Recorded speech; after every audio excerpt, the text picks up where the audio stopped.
very thankful for this opportunity. Thank you. And it's very, very good to be in the Sooner State and with the Cowboys too.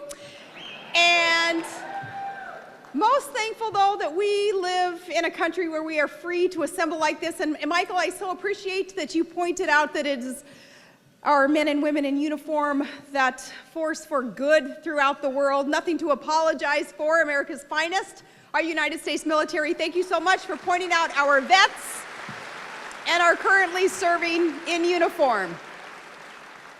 I, too, salute them. Very good to be back in the state. Oklahoma, you may not know, but you got me in trouble a couple weeks ago. I had been in D.C. with a friend of mine, not to drop names, maybe you've heard of him though, Glenn Beck. Yes. We were in D.C. at a little gathering maybe you heard about, the Mall on Washington, and it was a Restoring Honor rally, and we shared it with about 500,000 people. It was an amazing event, too, at this rally. Amazing because the media got it wrong again. The Associated Press had reported there were 87,000 people there. The funny thing is that Associated Press did not want you to be able, I guess, to trust your own eyes. You could see the aerial photos, and you could see that there were hundreds and hundreds of thousands of people there. There weren't 87,000 people there. Didn't want you to trust your own eyes, so that didn't quite work. People saw the pictures and they could see that we were telling the truth, that there were a lot of people there. So next then the media tries to kind of misconstrue the whole purpose of the rally and decides to kind of portray this as it was just an angry mob of right-wing wackos and racists and those inciting violence. And no, you could see with your own eyes and you could hear with your own ears that it was patriotic, it was beautiful, it was inspiring from beginning to end, and these were good people who just want their government to work for them. They don't want to have to work for government, and they want to get back to restoring honor and truth in our country, and it was beautiful. So that didn't work too well for the media either. In fact, when they tried to portray the group as an angry mob, well, I was there, so I could see firsthand, and my entourage was there too. My entourage, my mom and my daughter Willow. That's my entourage. So they're there with me, and it reminded me, hearing those reports about this angry mob, of that Tea Party-inspired book that's out right now, and the title is, "That's No Angry Mob, That's My Mom." And I thought, yes, that's exactly what I felt like, yes. Anyway, the media just not really getting it, but we knowing what it was all about, and again, it was patriotic, it was inspiring. Well, immediately after the event, I had to hop on an airplane, heading back to Alaska. So, and I don't say this just because I happen to be in Oklahoma, but I'm heading to the airport, I run into the airport bathroom, and I change my clothes real quick, and I put on my Sooners t-shirt. And I live in this t-shirt. Todd and I fight over the t-shirt. Well, a reporter happens to spot me as I'm walking out and getting on the airplane, and he's asking me a couple of quick questions. Next thing I know, by the time I land, what do you think the story is about? It's not about the rally. It's about the Oklahoma Sooners t-shirt that I was wearing. And the accusation that I was trying to go incognito and, and I thought, oh no, here we go again on another news cycle. It's about my wardrobe. Only this time, at least, it was about clothes that I was comfortable wearing because they were my own, and and it had something to do with Oklahoma. So thinking about that the other day, I thought, I still wear that t-shirt all the time, but only in Oklahoma could you appreciate that. And then getting back to Alaska and just so enjoying what we do up there in the great north and appreciating the time that I had to spend with my family. 2 weeks later, then Glenn Beck comes to Alaska, and this was just the other night, and we do a rally in Anchorage, and it was really cool to have him there in our home. And in this rally, Glenn Beck, he had flown from Idaho to Alaska. He hadn't flown all the way from the East Coast, and he's up there talking about, the rugged, long flight that he had to take, and it was only from Idaho. I said, just wait until you go back east when you return. That's when it kicks your butt, is going across the 4 time zones and all that. We're used to that, though. That's what we do. So then Glenn starts talking about how proud he is that in Idaho there he caught a trout, And I'm thinking I have to one-up him. So then I start talking about, well, the night before, I caught a caribou. And I shot a caribou just a couple nights before that, and we got to talk about, though, those things that I know that you here in Oklahoma can so appreciate. As we love this great country, we love what God has blessed our lands with the most beautiful landscape and clean environment and abundant wildlife, and God's expectation that we utilize these natural resources for mankind, that He created them for our responsible use. And it's good to be in a state where we have that linkage, and there are some nice linkages between Alaska and Oklahoma. You know, many years ago, the Trans-Alaska Oil Pipeline, Alaska's economic lifeline, built about 30 years ago. It was welders from Oklahoma who got up there and built this infrastructure. And I know that there's some of you here tonight who either companies that you had owned or worked for, or family members had been up there working on that pipeline. And it, at its peak, it produced about 20% of the U.S. domestic supply of energy. It flowed that down, and that oil supply is kind of diminishing now, and it makes absolutely no sense that it is, because of course you know where we're headed, folks, when we don't domestically develop our own resources that God has created here. We have the manpower, we have the ingenuity, we have the resources, but in D.C. we don't have the political will to tap our natural resources, and instead we're relying on foreign countries to develop resources for us. How much sense does that make?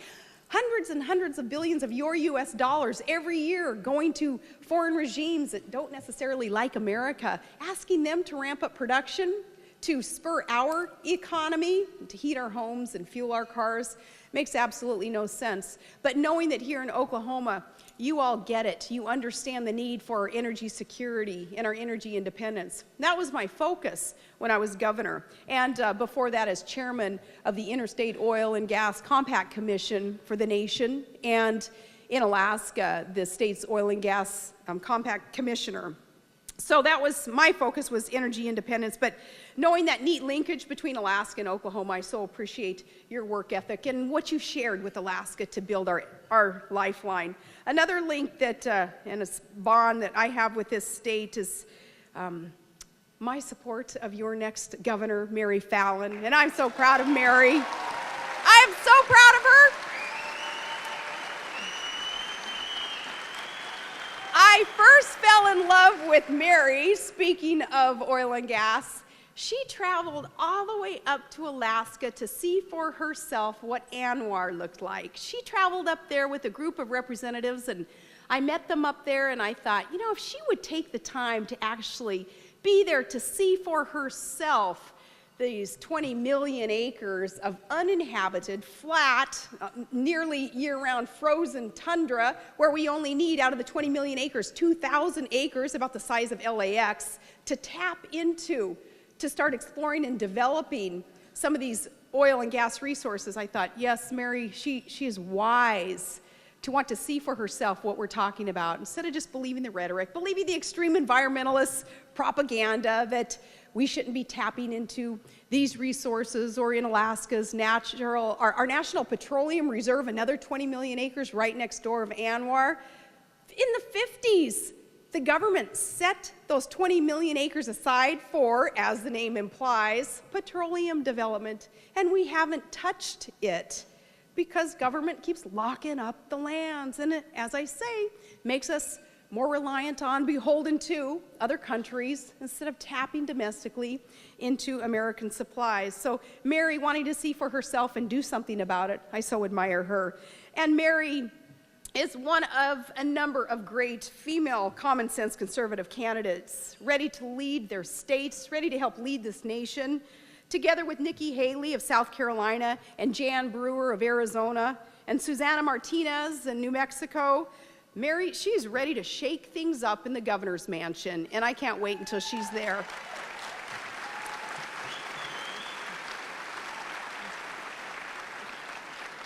These mama grizzlies, as I like to call them, they are part of a broader movement of citizen politicians who realize that really the only way to make sure that things are getting done is, you need to run for office yourself sometimes, and you need to take on the challenge. And that allows an opportunity to get our country to return to a path that will lead to more prosperity and more security, and that's what she's up to.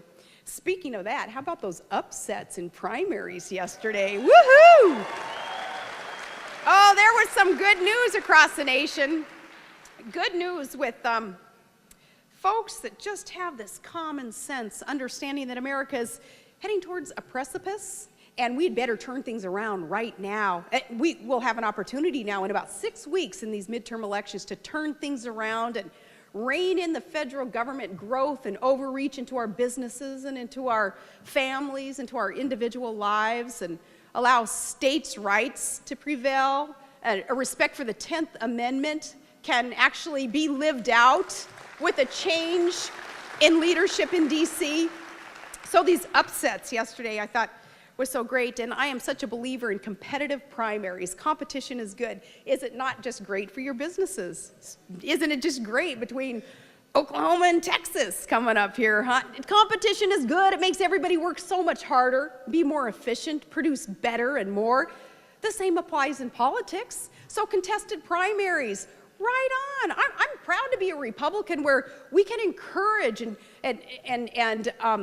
and help support contested primaries, good, healthy debate, and not just be a bunch of sheep and you know, just to exclude maybe those who are underdogs, underfunded, heretofore unknown candidates. No, we're saying, hey, if you're willing to put it all on the line and serve for the right reasons, then get out there and try and debate in a primary. And that's what we have seen. Proud that Republican Party has embraced that. But now that these primaries are over, well, now is the time for that primary debate to end. And it is time now for unity, because the time for choosing is very near. And it is time to put aside the internal struggles and power grabs and all those things that go on within a political machine. We need to fight united now for what is right and beneficial for all Americans as we head into these midterms.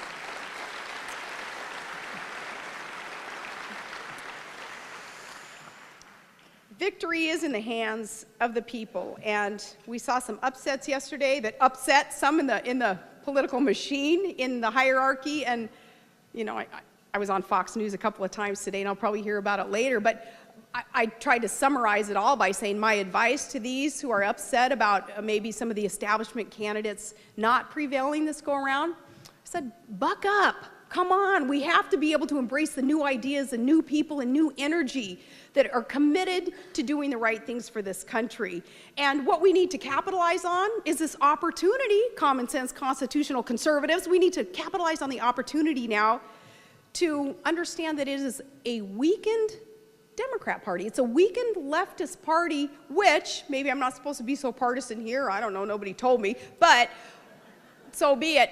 It's a weakened leftist party, which is good, because more Americans now are understanding that on the right, there are common sense conservative solutions that are being proposed, and now people's eyes and ears will be open to what those solutions are, and that's what is the result of a primary. So very thankful for some of the, for all of the results, really, as we head into the midterms. My final piece of advice, too, while I did some commenting on Fox News today, was for the unsuccessful campaigns, and I've been in those unsuccessful campaigns. You know, just in 08, John McCain and I, we got second out of 2, so, you know, we've been there. I've been there a couple of times.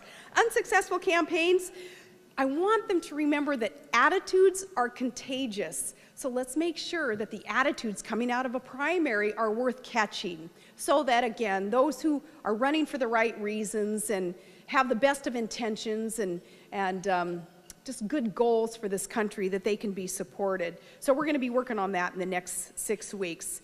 So I hope that their successes will inspire more people to get involved and run for office. Not just national level, of course, but I want to talk about the local level, how extremely important it is that we all participate in the local level, in our communities, in our states. We need good conservatives in city councils as much as we need them in the governor's mansion. Now, if you only rely on what I call the lamestream media, you would not perhaps know what some of my background is that allowed me a foundation of knowing what works in an economy, to run a business and manage a city, manage a state, and then perhaps to contribute even to our nation. Maybe you would be surprised to know a few things that I had done in politics before I became John McCain's running mate, and that's understandable because, according to the media, I was plucked from obscurity while staring at Russia from my house when somebody found me up there in the north. They sort of gloss over mine and maybe any other conservatives' years in public office, in public service. For me, my public service began almost 2 decades ago, first as a city council member for a couple of terms elected, and then as a mayor and city manager and president of our conference of mayors, and then the state's oil and gas commissioner chair, and then as a governor. And you may not have read a lot about my free market principles or my governing philosophy or my firm belief in federalism and constitutionalism. Again, that's understandable because, and I want to talk about it not to bolster my resume. I mean, that's in the past, but I want to talk about that foundation, what it builds in a person, for you to know how important it is to look for candidates who do have an understanding of what actually works in an economy. But they glossing over my past, the media not being really interested in reporting that stuff about me, or a lot of conservatives. Really, I think they're too busy investigating those really crucial issues like what kind of clothes I'm wearing. And you know, I've heard, as I've done speeches around the nation, that some people were really obsessed with what the Speakers Bureau has in a contract for you when they ask for straws with your water. Oh my gosh, they did a news cycle on what kind of straws Sarah Palin demanded. Things like that, you know, the kind of reporting that really helps you make informed judgments about a person's policies and principles. That's the state of the media today, and that's sad. Last month, I know that they spent an entire news cycle on trying to speculate, figure out the meaning of my eyebrow movements, because there was a video leaked of me confronting a protester, and I was nice, wasn't I, Todd? I was pretty darn nice to this I just want to know what I do, you know, what made you mad? And as she's explaining to me about something, I did kind of roll my eyes. Then they put it on YouTube, and then it became this, you know, who cares? I cannot believe the things that they want to spend their time on. I'm sure that that's Pulitzer material for that journalist who covered that one. But I know that it's not considered wise to pick a fight with those who buy ink by the barrel. But I didn't fire the first shot. And where I come from, you don't retreat, you reload. And you defend yourself, and you defend your principles. So I'm not going to sit back and let them trivialize the political process that means so much in this country. That's not how I'm wired. And if I speak up about media bias and inaccuracy in reporting, it's not because I feel threatened or that I want them to sit down and shut up and not hold me or anybody else accountable. No, it's because I am very, very passionate in my belief in the vital role that a free press is fostering in a free society if they do their job fairly and if they focus on what really matters. And my college degree, journalism, communications, so much has changed since I learned the who, what, where, when, and why of journalism, and I see what goes on now, and I think, oh my goodness, we are so thankful for our freedom of press. Let's not abuse the privilege by allowing the press to be held unaccountable and to print what they want to print, even if it's not always truthful. I personalize that too when I consider that my son, who's an infantryman in the United States Army, he's reserves now, but he spent his year in Iraq, and I think he's willing to put his life on the line for these reporters. Well, heaven forbid they would abuse what it is that he and any other man or woman in uniform are willing to sacrifice for their freedom to write and print. I do just want them to do their job fairly and focus on what really matters. But since the media ignores often a conservative's record and governing philosophy, I'll tell you about a lot of conservatives' philosophy. Now, I got my start in politics by getting elected to the city council of my hometown and then reelected. And right from the start, I could see that there was tension between freedom and kind of a nanny state. A nanny state, even on the local level. My town was ready to grow, and big decisions were on the horizon, and some members of the city council seemed to want to start really regulating things then, kind of prying into businesses and telling them what to do. They pried into a lot of things and wanted to regulate things like forced annexations, annexing in neighborhoods and homes into the city, even if those people didn't want to be inside the city limits. Well, we were going to take them anyway. So I'd vote against things like that. And then they'd want to regulate things like, oh, this one killed me. How many kids a mom could babysit in her own home? And I would think, leave it to that mom to judge for herself how many kids she can handle in that home or not. I remember lots of battles over sign issues, whether signs on businesses would be allowed to flash or not in the town. And then I remember my favorite debate was whether the town barber pole was going to be allowed to spin or not under a sign ordinance. I had to remind our council members, we didn't even have a barber pole in Wasilla. And they said, yeah, but maybe someday we're going to have one, so in case we do. Things like that. I knew that those regulations, some of them, they certainly would get in the way of development and innovation and would limit our private property rights, ultimately our freedom. So I was always on the side of just common sense, and I'd vote in ways that honored people's ability to think for themselves. And it wasn't that I was anti-government all the time. I was pro-limited government. And you know from experience that if government gets it right, then yeah, they can play an appropriate role in community and building infrastructure and taking care of those things that can allow a community to thrive, as it's based on just a few things though, basically infrastructure, public safety, education. So I looked for ways that government could help the private sector create jobs and opportunity. And once we achieved that goal though, my philosophy was then government just get out of the way and let our businesses thrive.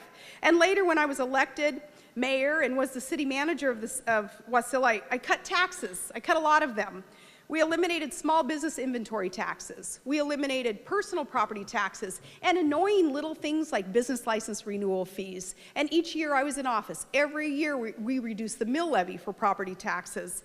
I did so that the businesses could prosper and that they would know that they were invited in. We wanted them to come into our city, not the next city down the highway, but our city. Because we knew if businesses prospered, then yes, the whole community could prosper because they'd keep more of what they earned, they'd reinvest, they'd hire more people, and we put up our shingle then that let everyone know that we were open for business. And our free market principles energized the town. Wasilla became the fastest growing area in the state. It became one of the fastest growing in the entire Northwest. And as our businesses and our mom and pops would thrive and then national chains started coming in, jobs were created.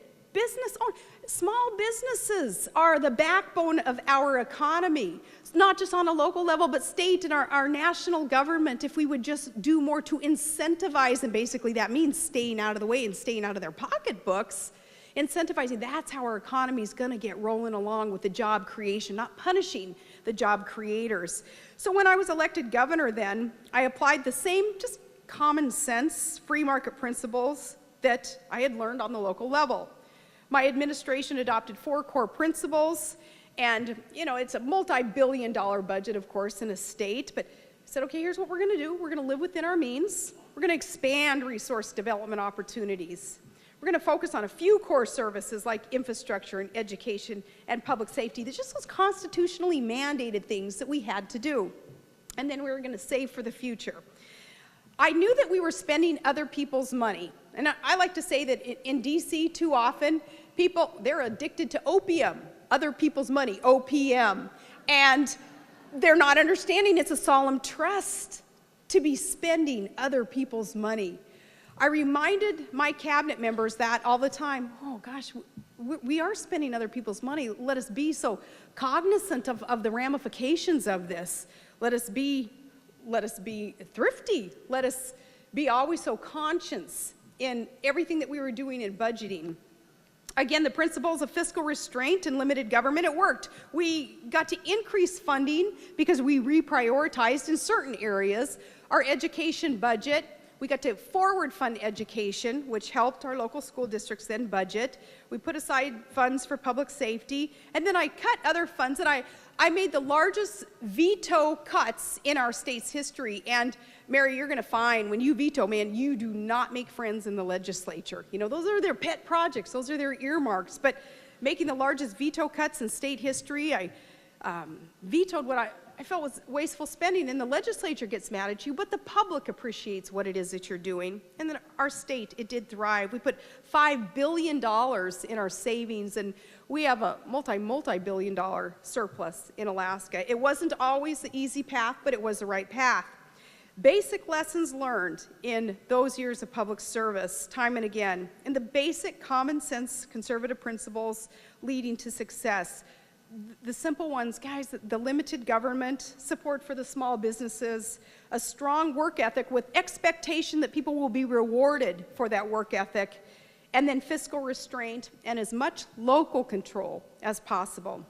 Government can play an appropriate role in the private sector by building infrastructure and leveling the playing field to encourage honest competition and innovation without picking winners and losers. Politicians should not be in that business, picking winners and losers. And that's key, because being pro-free market doesn't mean being for or against any particular company or industry. A true free market, capitalism, that agenda levels the playing field for both the mom and pops and for the big guys.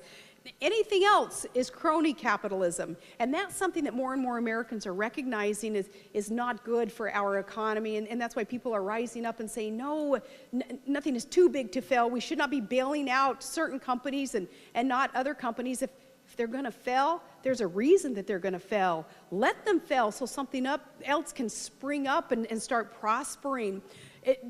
That is a failure of the Obama administration, of course, is to think that government should be taking over private sector industry and shoving aside industry, especially when you have people running these businesses who have never run a business before, never met a payroll, never had to budget for anything. They've always been spending other people's money, and here they are in the private sector messing around with things that the private sector can do best. Government can also provide reasonable and appropriate oversight of industries like the oil industry. Now, I just about got run out of town up in Alaska when I said the only way we're going to build the public's trust and have allowance for more drilling in Alaska is to assure the public that we are responsible developers of our God-given resources. So I opened up an office for petroleum oversight, and we did ramp up some of the regulation, and there had been some corruption with big oil in Alaska, and guys ended up going to jail over it. Well,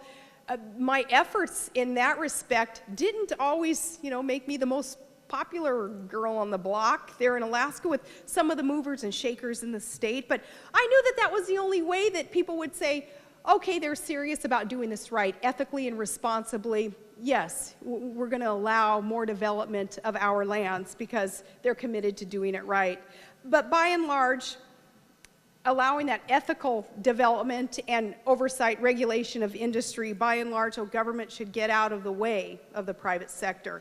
Don't overtax it, don't micromanage it, don't overburden it with red tape, and again, for goodness sakes, don't bail it out if it fails. The free market works, so let it work. That is common sense conservatism in action. And I tell you these things about my record because those things do work. I know it firsthand. It's not just platitudes. And our country was founded on these common sense ideals of limited government and of individual liberty. These aren't just high-minded buzzwords. They're the basis for organizing public service. Take education, for example. Oklahoma is doing some good things in this arena. The common sense conservative approach to education based on competition. Parents being free to send their kids to the school of their choice, and on schools being free to organize their affairs according to their local priorities, not some distant bureaucrat telling them what's best inside their classrooms. And if parents don't like the schools in their area, then the conservative policy would be to say government allow them freedom to choose better schools or homeschool if they prefer. And what you're doing with the charter schools here in Oklahoma, very impressive. Obviously, you get it. You've passed legislation allowing the charter schools to be set up inside the state system, but with the freedom to manage their own affairs.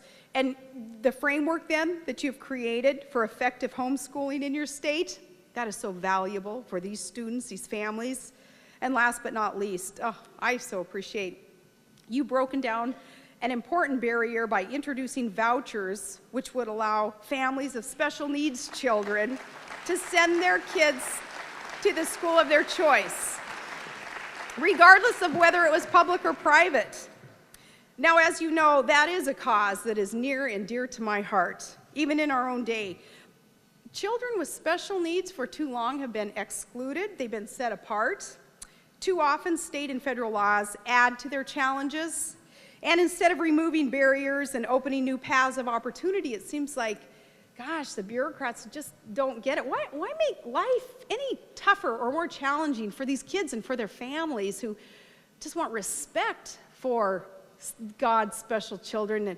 And we want to be able to have a world that's more welcoming. These children who can teach us so much more than we'll ever teach them. I know that that's how Todd and I feel about our son Trig. We watched him with his little golden heart, and he just so reminds us of what really matters in life. And when government gets in the way of the opportunities of these kids by making them feel that there's no place for them in the life of our country and that maybe they don't have anything to contribute, the attitude is a grave disservice to these beautiful children and to our country. You've done a great thing in Oklahoma in tearing down one of those barriers, and it's an example of what good state government can do. So local control. And unfortunately, good work on the local and state level can often be undone, though, by heavy-handed, intrusive federal government. And when that happens, we have to stand up and we have to tell Washington to back off. And that's what you're seeing, this beautiful Tea Party movement around the country, this grassroots effort of people saying, back off, federal government. It's especially true when big government overreach is not only economically harmful, but also unconstitutional. State and local governments are the most responsible and the most responsive levels of government. And that's the basis of the 10th Amendment of our Constitution, which requires that our national leaders keep their hands out of the state's business. And unfortunately, there has been so much overreach by the Obama-Pelosi-Reid agenda, by this administration. Take the stimulus package. For example, never mind that most of the nearly $1 trillion ended up so far not even being measured for success. And yet, they're already looking at the son of stimulus, Stimulus 2. They're asking for such. They're asking for more. Ridiculous projects that had been a part of that stimulus package. I'm sure you heard about the 800 iPod touch units for a Virginia school district that was purchased in that package, and spending $54 million on a wine train tourist attraction in Napa Valley, or spending millions of dollars on congressional districts that don't even exist. Things like that infuriate the American public. And that wasn't even the worst part, though, finding all those examples within the stimulus package of things that just didn't make sense. The real danger of the stimulus was that it was a major federal power grab, and it took more control away from the states, and it allowed the feds to dictate and interfere even more. As governor, I tried to explain that to my state's legislature, and it was a Republican-led legislature. That's why I vetoed some of the stimulus funds, and I warned them that federal money is never free. It's never free. We're spending somebody's money, and those funds would, of course, come with fat strings attached to the federal government. They, of course, would have control, and it would be tough to manage the public's expectation after these unsustainable short-term funds were, I looked at them as bribes, were given as bribes to the states. Oh, everybody wanted to take them, but I thought, well, what are we going to do a year from now, 2 years from now, when those dollars aren't there? Of course, the expectation would be you keep feeding the beast, right? You keep those programs going. In fact, you keep them growing. So vetoing some of those funds and knowing that it wasn't even an effective policy. Not only it wasn't economic, but it wasn't effective. It wouldn't do anything to speed up our economic recovery for our state or our nation. It would only lead America into deeper debt. So I took some of it, vetoed some. Legislatures all over the nation warned all their governors, though, that they were going to sue through litigation. They were going to be able to hold the purse strings and take the money anyway. And Obama made sure that in the legislation that, yes, the legislatures would be able to take and control those dollars. When the stimulus was passed, the White House promised, remember, that unemployment wouldn't go over 8%. Well, 18 months later, unemployment nearly 10%, and the economy is still teetering on the brink of another recession. So with my veto there, my Republican-led legislature overrode my veto, and they took the money anyway, and we saw that all over the nation. What that allowed then was digging this country deeper and deeper into debt, another $800 billion, and on course to double our national debt by 2020. I agree with the chairman of the Joint Chiefs of Staff, Admiral Mike Mullen. He said, our rapidly growing debt is the most serious national security risk that we face. Every dollar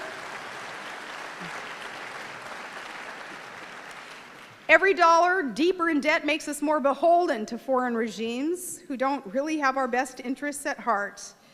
Like being energy dependent on foreign regimes, our debt controlled by other countries.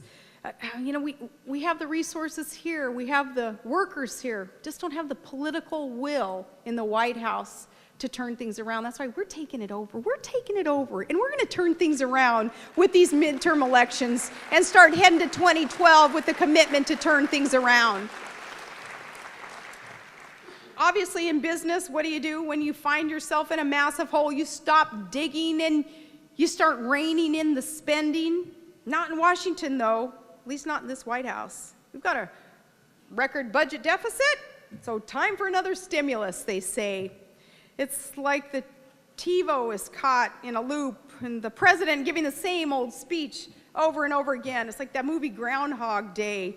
At the end of every speech, the economy is still stuck in the mud, and he's got to explain it to us then just one more time because we just don't get it, evidently. He believes he's not communicating well enough to get us as peons to understand what it is that they're trying to do. Honestly, he says, this time it will work, they believe. Only this time the president doesn't want us to call it a stimulus even, because that might remind people that his first stimulus spending spree didn't end up stimulating anything except for the Tea Party movement, and really jump-started that, and I'm thankful for that. And now the president wants another multi-billion-dollar stimulus package for what he's saying is infrastructure, though didn't we all think that, wasn't that what the last one was for? But the son of stimulus, they've started giving them numbers now, stimulus too, because they're, I believe, afraid that we'll get confused by all the different overspending sprees, and they may all have different names, but they have one thing in common, and that's that they don't work.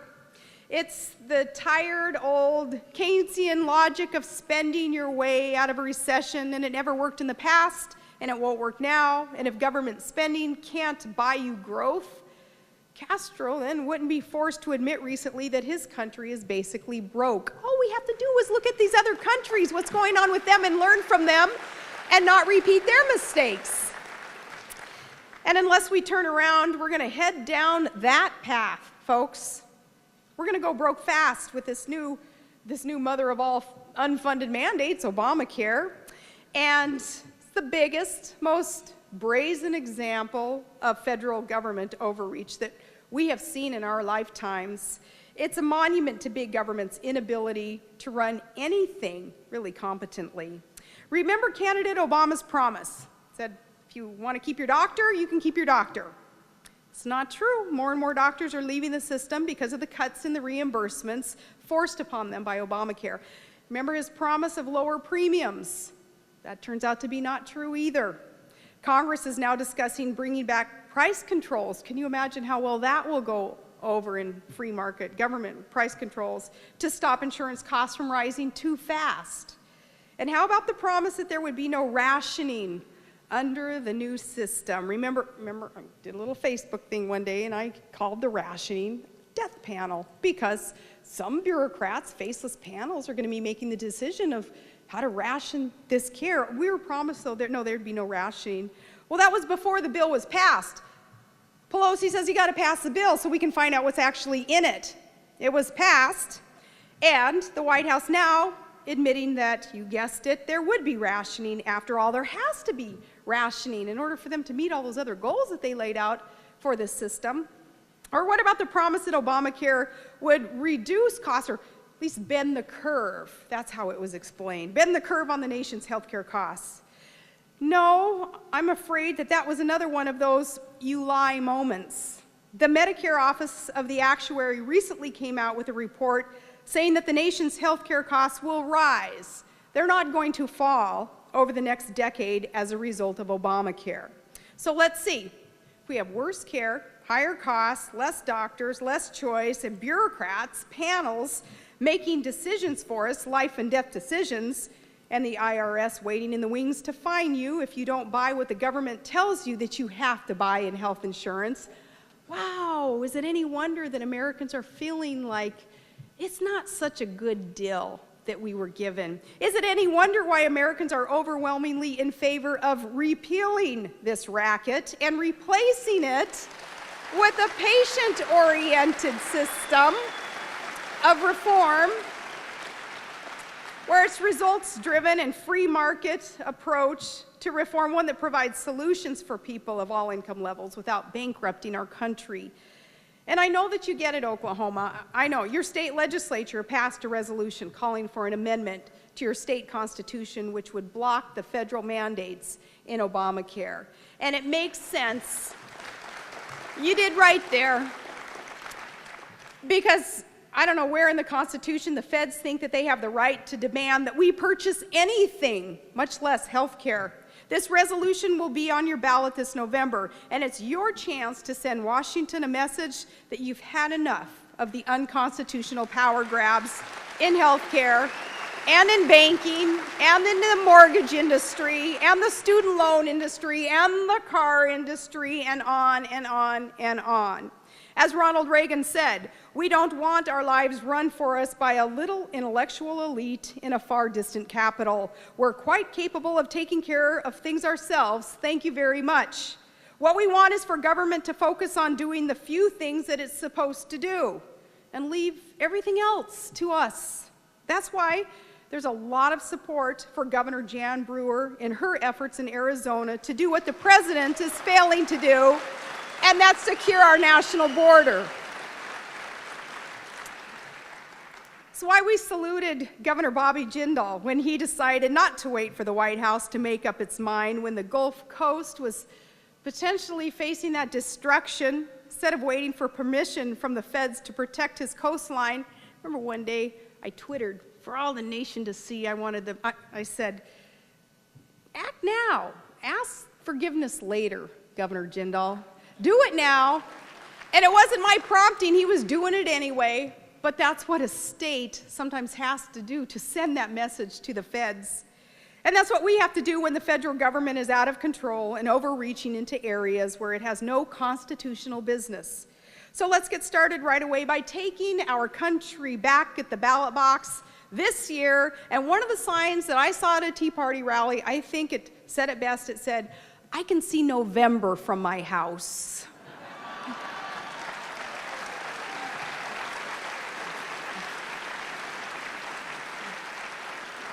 Well, Oklahoma, I can see November from this room, and it looks good. It looks really good.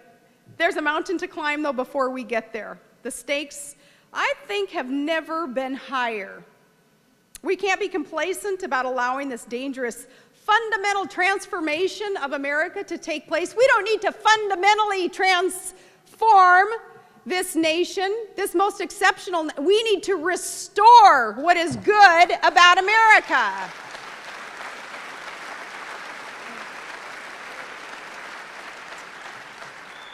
We can't be content to say, oh, well, with these little battles going on, well, we lost that battle against big government, but don't worry, we'll win the war.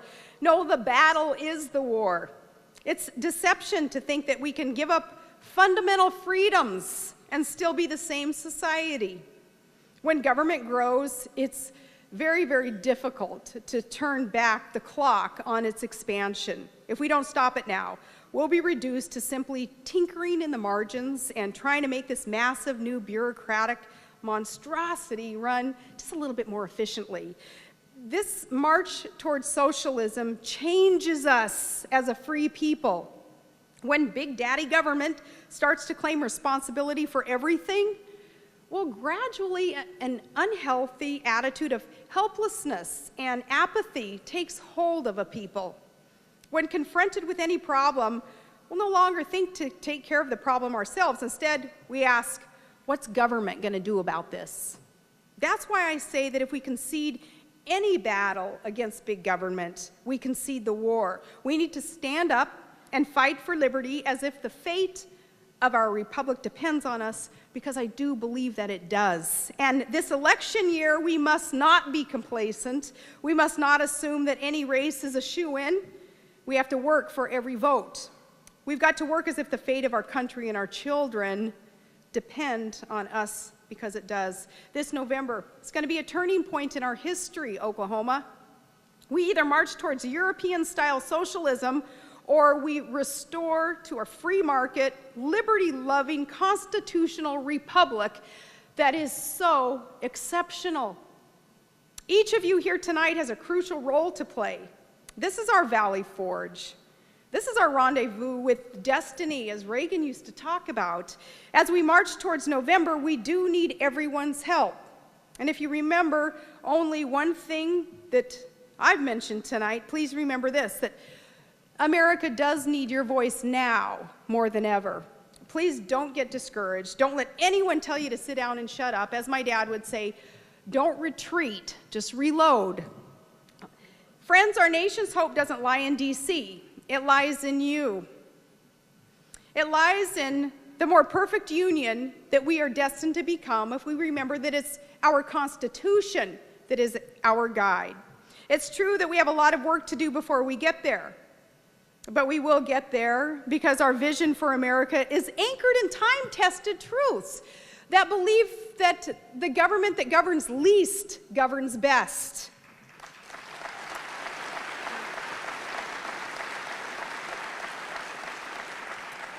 And that only limited government can expand prosperity and opportunity for all. And that freedom is not free. Freedom is a God-given right, and it's worth fighting for, though. And that America's finest, our men and women in uniform, they are a source for good throughout this world, and that's not anything to have to apologize for.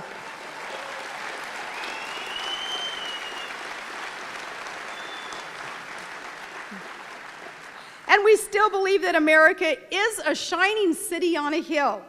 Good and exceptional. And yes, we know that our days are yet to come will be our best days. We have to hold on to that belief, Oklahoma. A new era of American prosperity can be just around the corner. It starts with us, though, and it starts today. We need to stand together. We need to take our country back. Remember America's exceptionalism. Thank you so much, Oklahoma. God bless you, and God bless America. Thank you.